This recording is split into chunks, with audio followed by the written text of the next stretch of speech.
독도하심으로 주일 철야의 하나님 앞에 드리십니다. 거룩하시고 자비하신 하나님, 감사와 찬송과 영광을 올려드립니다. 오늘도 귀하고 복된 거룩한 주일, 이 철야로 하나님 주님 앞에 싸우니 하나님의 큰 은혜를 이 시간 내려 주시옵소서. 부족한 종의 그 입술을 주장해 주시옵시고 모든 죄악들을 예수의 보혈로 깨끗이 씻어주시며 이 시간도 드려지는 이 철야 예배를 통하여 큰 은혜의 시간이 되게 하옵소서. 예수 그리스도의 존귀하신 이름으로 간절히 기도 올려옵나이다. 아멘. 할렐루야. 오늘 특별히 주일 밤 철야 예배를 이렇게 여러분과 함께 은혜를 나누기를 원합니다.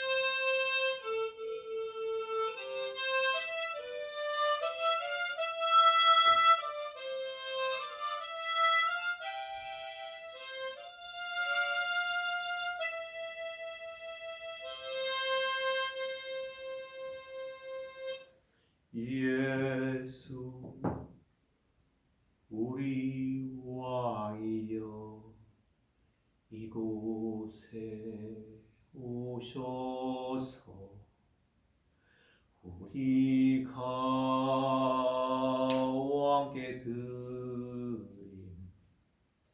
이 영광을 받아 주소서. 우리는 주님의 백성, 주님은 우리 왕이라. 왕이신 예수여 오셔서 좌정하사 다스리소서.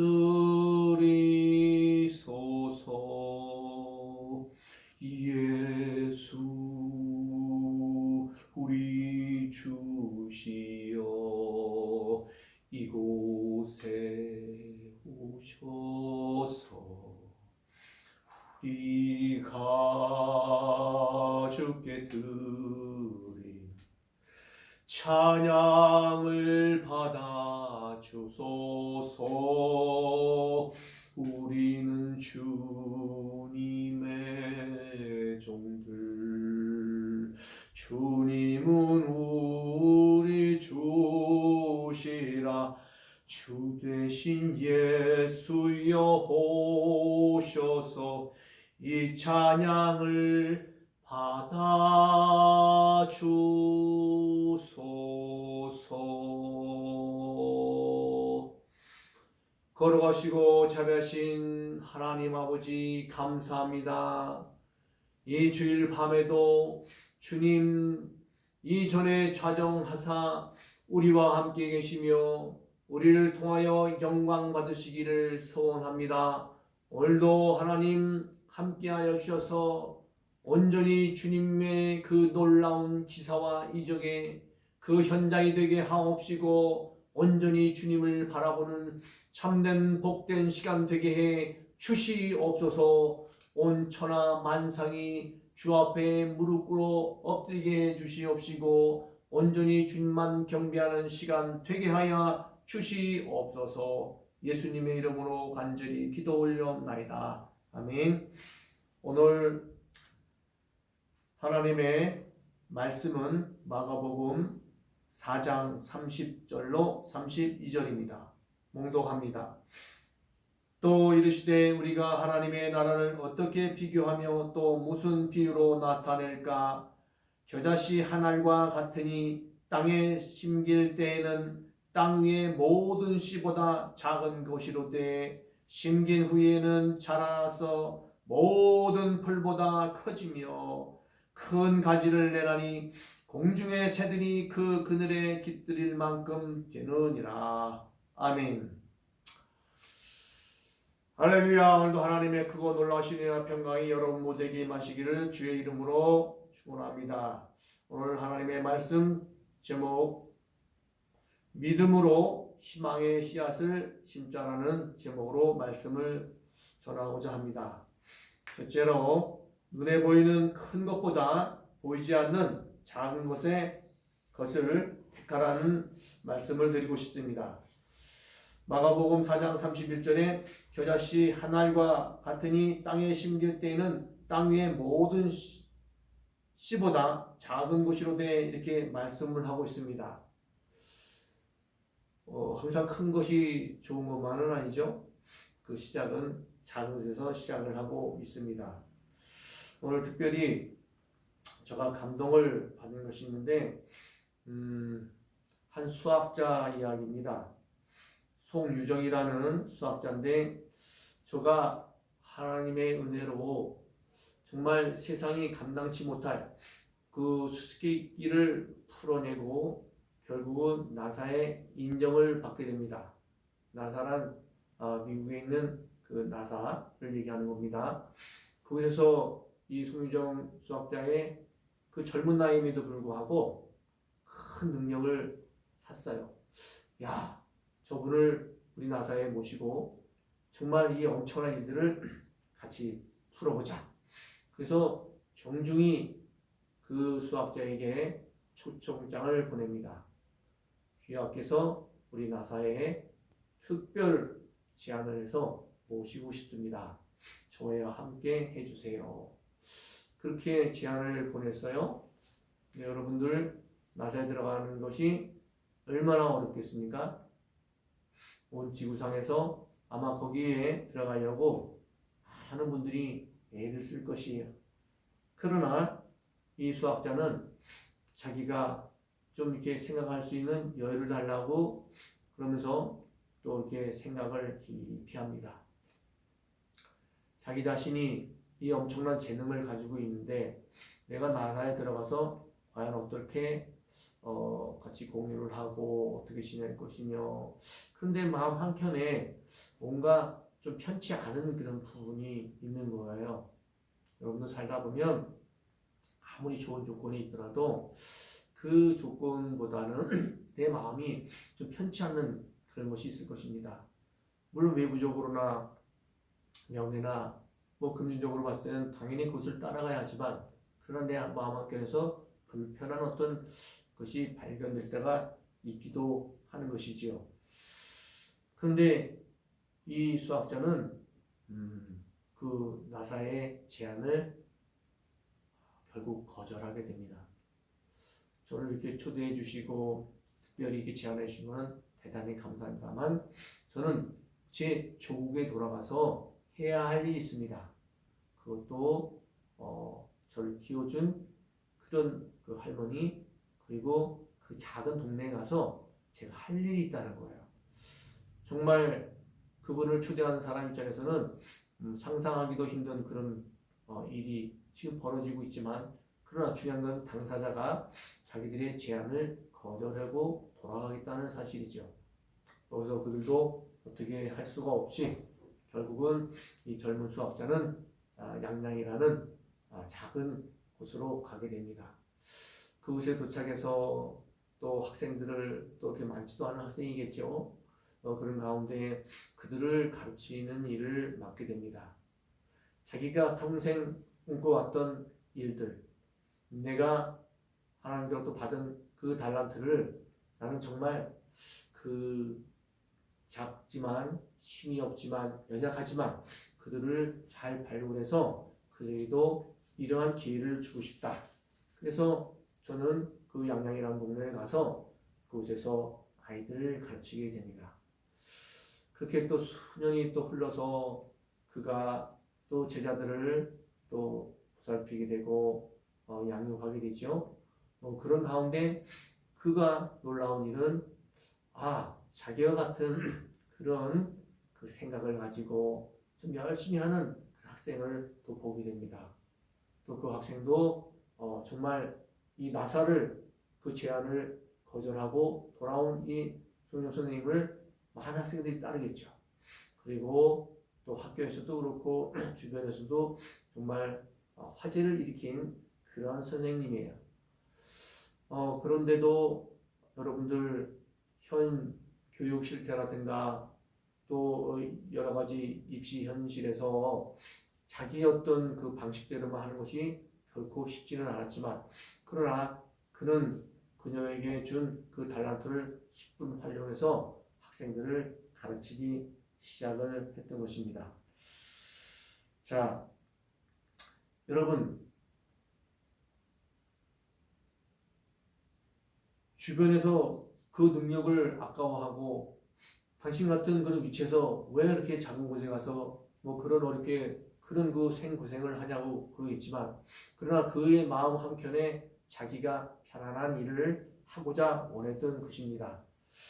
그래서 그가 정말 이 작은 겨자씨 같지만 그러나 그 씨앗을, 그 희망의 씨앗을 심기를 원했던 것이에요. 그리고 직접 그 씨앗을 심고 그리고 물을 주고 키우기 시작하는 것입니다. 두 번째로 보면 그에게 당신이 가는 곳이 곧 미래다. 이 송정 선생이 그 가는 곳이 미래다 라는 말을 어디서 들었는가? 바로 나사에서 들었지요. 자, 창세기 12장에 보면 여호와께서 아브라함에게 12장 1절입니다. 여호와께서 아브라함에게 이르시되 나는 너의 고향과 친척과 아비집을, 너는 고향과 친척과 아비집을 떠나 내가 내게 보여줄 땅으로 가라. 내가 너로 큰 민족을 이루고 내게 복을 주어 내 이름을 창대하게 하리니 너는 복이 될지라.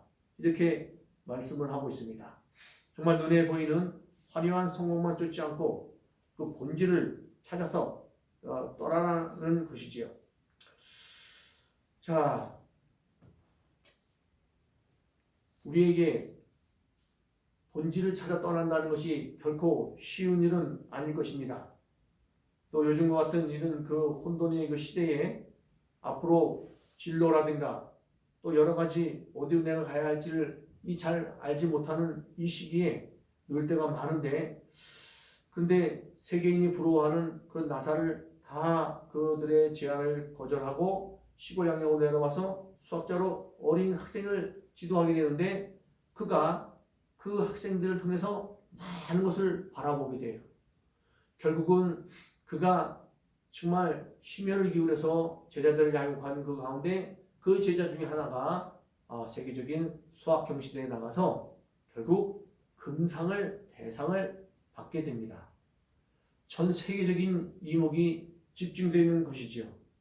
그래서 그는 전 세계의 그 미래에 도전한 그 엄청난 그 초유의 그 사건의 주인공이 되고 맙니다. 그가 시골 마을로 들어가서 많은 그 어려움과 또 많은 그 아픔들, 왜 당신은 지금 우리의 체제나 또 시험이나 또 학부모들이 입장에서 또 대학에도 또 잘 또 합격해야 되고 좋은 점수들을 받아내는데 당신 같은 그런 스타일이 그 너무 좀 심한 거 아니겠냐? 그런 뭐 당신 물론 그 당신의 아이디어나 뭐 여러 가지 건 좋긴 하지만 그 현 대학으로는 좀 맞지 않는다 해서 좀 많은 좀 어려움이 좀 따랐어요. 그리고 교장 선생님도 그렇고 주변에서도 좀 이렇게 반신반의하는 것들이 많았을 거예요. 그러나 거기에 굴하지 않고 끝까지 인재를 양성하고 결국은 세계 대회에 나가서 대상을 받게 되는 것입니다. 여러분들 좀 쉽지 않지만 그러나 내가 이 작은 것에 집중할 때 역사가 일어난다는 것을 알게 되는 것이에요. 그래서 결국은 우리가 당신이 하는 일이 바로 당신의 미래다. 우리는 작지만 큰 일을 감당할 수 있는 그런 역사가 일어나는 것이에요. 또 하나님께서 또 우리를 통해 많은 일을 또 기대하고 또 계시는 것이겠죠.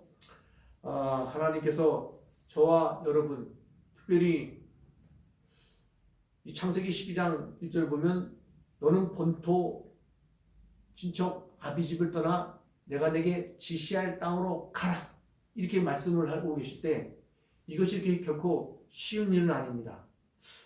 참 저 자신도 이렇게 돌이켜 봤을 때 제가 필리핀에 성막 세미나 강사로 갔다가 거기서 하나님께 부름을 받습니다. 나는 네가 필요하다. I need you. 그렇게 말씀을 하시는 거예요. 제가 목회를 또 성남에서 하고 있었고 또 나름대로 이제 좀 재미가 있어질 만한 뭐 그런 한 7년 차 이렇게 접었을 때니까. 그리고 자녀도 딸, 아이, 아들 또 이렇게 다 이제 대학교 이제 이렇게 들어가고 그다음에 이제 고3이고 그러니까 아빠의 입장에서 뭐 제가 이게 그 아이들 놔두고 뭐 떠날 수 있는 그런 입장은 참 못 돼요. 그리고 교회도 또 뭐 재밌게 하고 있기 때문에 그 성도님들을 봐도 그 제가 떠날 수 있는 입장이 못 됩니다. 제가 제일 피하고 싶었던 일이 바로 선교사였었는데 하나님은 I need you. 난 내가 필요하다. 그렇게 말씀을 하고 계신 거예요. 그 결정적인 계기가 제가 율라촌에 들어가서 복음을 전하다 보니 참 복음을 정말 열심히 정말 제가 전했어요. 생명을 걸었다 할 정도로 그렇게 그 율랑 여성들은 또 저를 또 유혹하기 위해서 가진 애를 썼겠죠.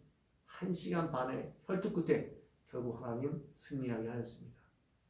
그리고 제가 충격적인 사건을 보게 되는 것이죠. 투자, 잡이 2개. 뭐 하나는 뭐 율락이겠고 하나는 정말 제가 충격적인 거예요.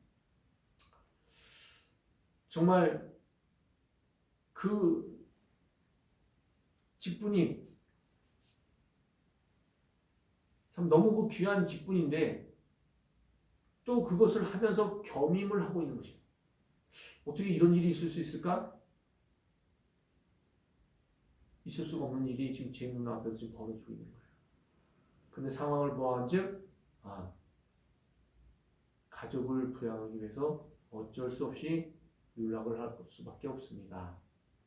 그리고 또 현직은 현직대로 또 월요일부터 금요일까지 또 그 현직에 또 봉사하고 그리고 금요일 날 토일 이렇게 보라카이라는 섬에 와서 이렇게 율락을 하고 있었던 거예요. 제 자신이 그 현실을 바라보고 너무 충격을 받고 그날 밤 바닷가에서 숙소도 들어가지 못한 채 제가 방현자실하고 있었습니다. 그때 하나님이 저를 부르시는 거예요. 도저히 응할 수 없었고 응한다면 이건 아빠로서 남편으로서 또 교회를 섬기고 있는 담임 목사 입장에서도 있을 수 없는 일이지만 그러나 하나님은 그냥 부르세요. I need you. 오늘 여러분도 만약에 저와 같은 입장에서 부르신다면 어떨까요? 아멘이 잘 나오겠습니까? 정말 저도 믿음이 좋다라고 생각했었는데 바로 아멘이 못 나오더라고요. 그래서 제가 잠깐 이렇게 좀 텀을 잠깐 줬어요.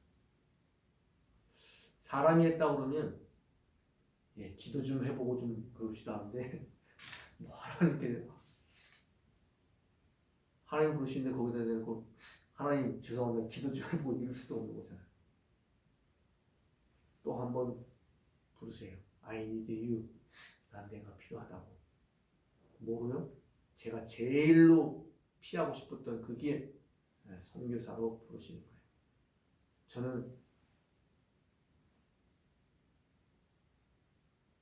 잠깐의 그 멈춤이 있었지만 그 주님의 부르심 앞에 아멘 할 수밖에 없었습니다. 그 아멘에는 책임이 따르는 거겠죠. 그래서 저 하나님 앞에 1년을 좀 주세요. 제가 준비를 하고 약속대로 선교지로 떠나겠습니다.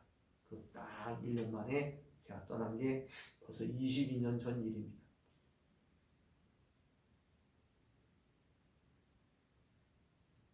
여러분, 저도 나름대로 큰 꿈을 꾸고 어떤 그런 걸 해왔던 사람인데 그걸 다 포기하고 그리고 현장을 떠나야 됐을 때 저에게 많은 사람들이 이렇게 후원하고 격려하고 참 이경철 목사 참 잘했다. 그렇게 쉽지 않은 길인데 정말 잘 선택한 길이야. 이렇게 했으면 얼마나 좋았겠어요? 그런데 저한테 돌아온 것은 결코 그런 것만은 안 했습니다. 거의 90% 이상이 다 말렸어요. 당신 나이를 봐라. 또 자녀들을 봐라. 아내도 그렇고 또 교회도 보고 여러 가지를 봐서 어떻게 뭐 필리핀 가서 강사로 갔다고 바로 그렇게 그냥 성사 나간다 그러면 누가 그걸 이해를 하겠나? 너무 무책임한 거 아니겠나? 등등부터 시작해서 다 말리더라고요. 저도 그냥 도망가고 싶었어요. 솔직히 저도 제가 제일 싫어하는 길이었으니까. 근데 부르신 이가 하나님이셨습니다. 그래서 저도 불편하지만 힘들지만 그 하나님 앞에 순종하고 길을 떠났던 것이죠.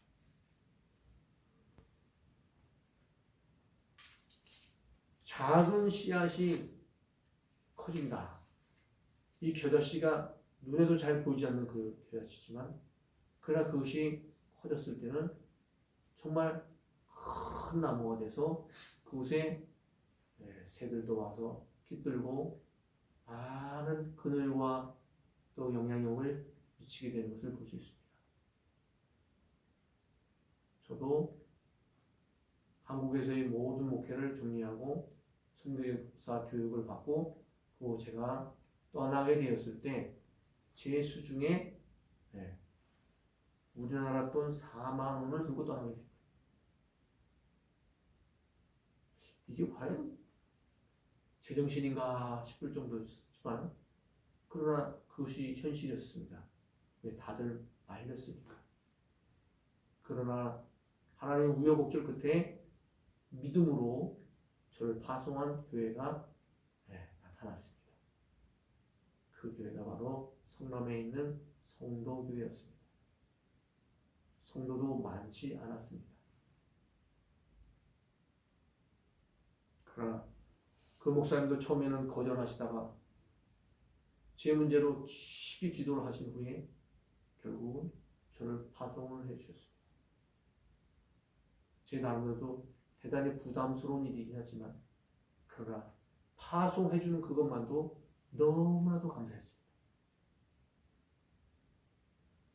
근데 제가 왕복 티켓 끊고 제 수중에 4만 원 남았을 때 하나님과 약속한 날짜가 딱 1년이 됐습니다.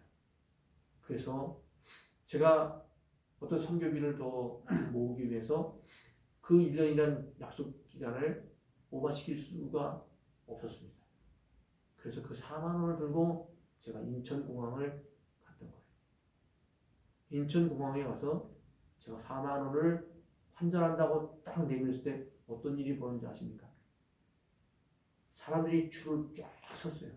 돈을 환전하라고. 주위를 그걸 갖다 몇백만 원 바꾼 사람 돈 다발로 들고 있죠. 내가 4만 원을 딱 내밀고 10불짜리, 5불짜리, 2불짜리 이걸로 바꿔달라고 했어요. 이 사람이 고개를 갸우뚱갸우뚱 하면서 이 바쁜데 그걸 굳이 이렇게 바꿔야 되나 그런 눈치였어요. 그래서 제가 워낙 강경하게 바꿔달라고 하니까 이분이 열심히 하더니 바꿔주더라고. 그 다음에 이분이 딱 돈을 다 세고 나서 나한테 줄 생각을 안 하는 거야. 그 나는 또 왜 이분이 돈을 안 주나 그렇게 기다렸어요. 집사람들은 지금 뭐 다 비행기 빨리 지금 축소 밟아야 되는데 지금 앞에 사람이 지금 나오지 않고 있으니까 다들 지금 뭔 일인가 싶어요. 그래 이제 나도 그래서 왜 이게 돈을 안 주나 그러고 봤더니 이 사람이 4만 원은 잔돈을 바꾸는 거고 저 집사람들처럼 아마 한번 돈 100만 원이나 200만 원 뭐 이렇게 좀 많이 바꿀 줄 알고 있었는 모양이에요. 근데 내가 꺼낼 생각도 안 하고 계속 지금간 서로 계속 이렇게 서로만 바라만 보고 있는 거예요. 그래서 제가 느낌이 이상해서 아니 돈 안 주세요 했더니 그분도 돈 안 주세요 그런 거예요. 아 무슨 돈을 주냐고. 아니 지금 이게 4만 원 이건 잔돈이고 뭔가 바꿀 걸 지금 내놔야 되는데 지금 안 내놓고 있다는 건 내가. 그래서 아니 나는 그 돈 없다고 이 4만 원이 다라고 그만 바꿔주면 된다고. 그때서야 이 사람도 좀 미안한지 개면적게 아유 여기 있어요 하고 이렇게 내주는 거예요. 저는 그 4만 원을 딱 받고 소중한 듯이 이렇게 하는데 뒤를 딱 떠오르니까 사람들이 다 인상이 다 굳어져 있습니다. 저에게는 그 4만 원이 너무 소중한 돈이었고요. 그리고 하여튼 우여곡절 끝에 필리핀에 도착해서 그 4만 원이요. 네, 제가 사역지로 가는 그 교통비로 절반이 없어지고 그리고 그 2만 원 남은 거 갖고 뭐 하겠어요? 제가 생각했습니다. 갈 때. 야, 이 4만 원 내가 제주도를 가도 4만 원 갖고는 안 가는데 지금 제가 뭐 필리핀을 뭐 그렇게 많이 자주 갔겠습니까? 그 필리핀 한 달 가면서 이 4만 원 두고 갈 때 제가 어떤 마음으로 간지 아십니까? 그래, 필리핀에도 아마 물건이 있을 것이다. 그래서 이렇게 물을 내가 마시고 제가 그래도 생수를 마시고 하나님 앞에 무릎 꿇어본 경험이 있으니까 그래 40일은 내가 견딜 수 있겠다. 그럼 40일 뒤에는 어떻게 할 건데? 그러면은 그 40일 뒤에 그냥 뭐 어떻게 하세요? 남의 나라 가서 뭐 돈 빌릴 수도 없는 것이고 그냥 죽자. 하나님이 부르셨으니까 거기 죽으면 그게 수고가 아닐까? 뭐 이런 생각이 좀 드는 거예요. 그래서 제가 그 4만 원 주고 간 거예요. 그 스토리를 말하려면 이루 말할 수가 없을 것입니다. 그래서 제가 이 젊은 수학자를 바라보면서 그 생각이 난 거예요. 야, 어떻게 그 나사의 그 엄청난 제안을 거절할 수가 있었을까? 이거는 도저히 있을 수가 없는 일인데, 그러나 그는 그 거절을 통해서 엄청난 걸 이뤄낸 것입니다.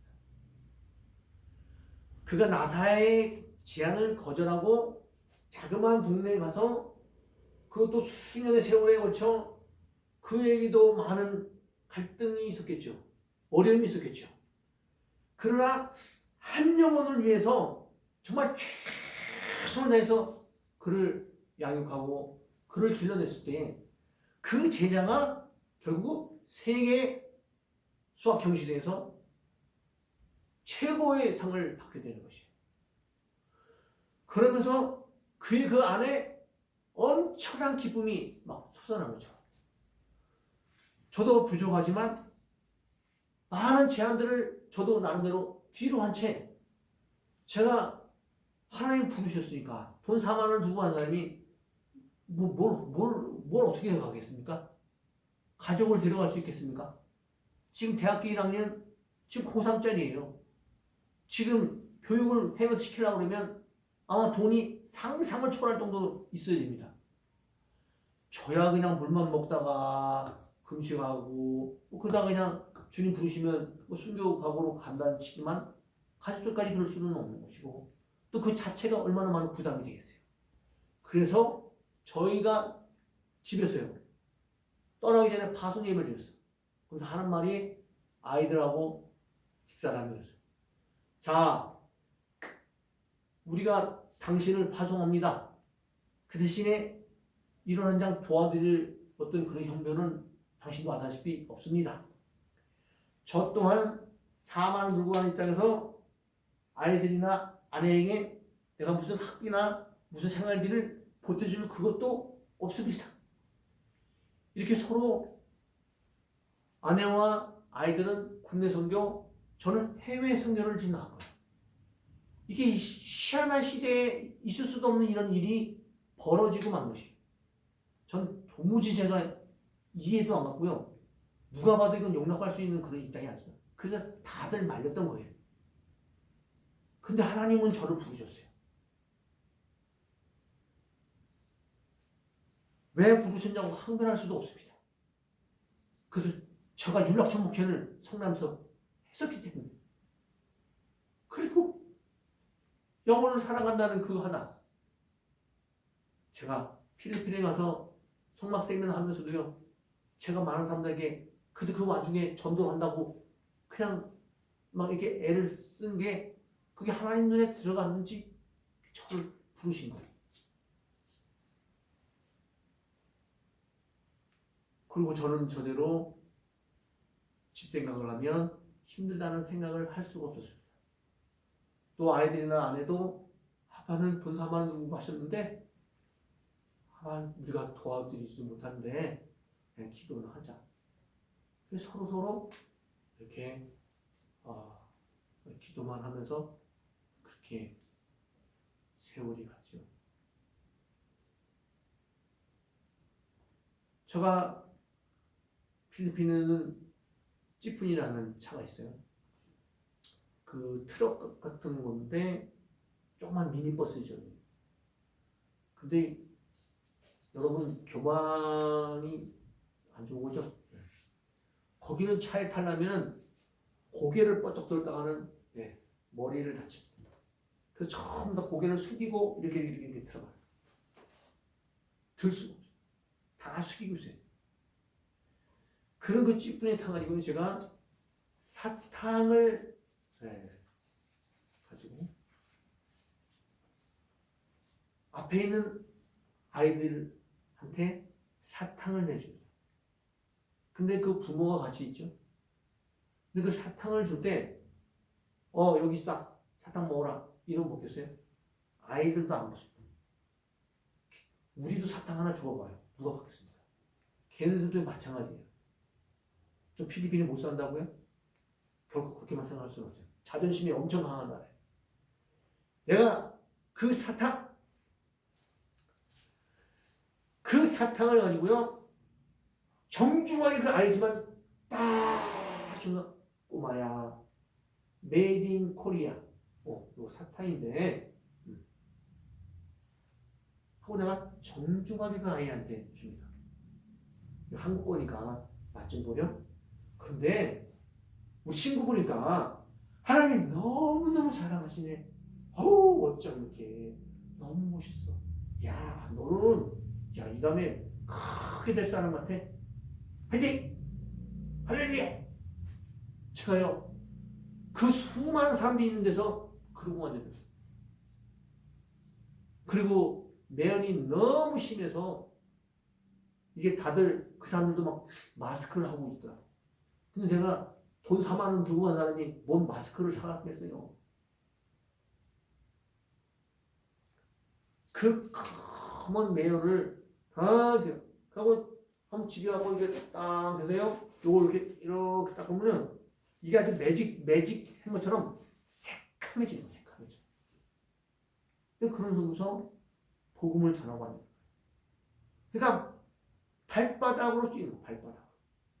그렇게 복음을 전하면서 어느덧 시간이 지나가요.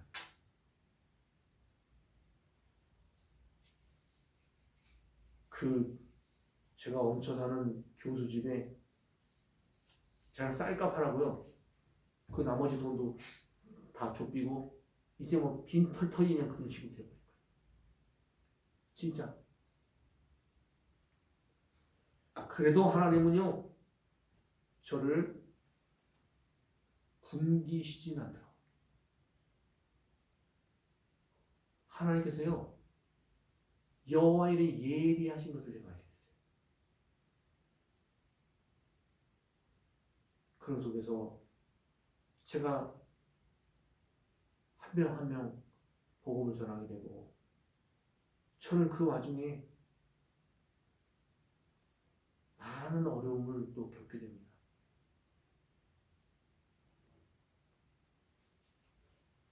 제가 밥을 먹는데 잘 나가요.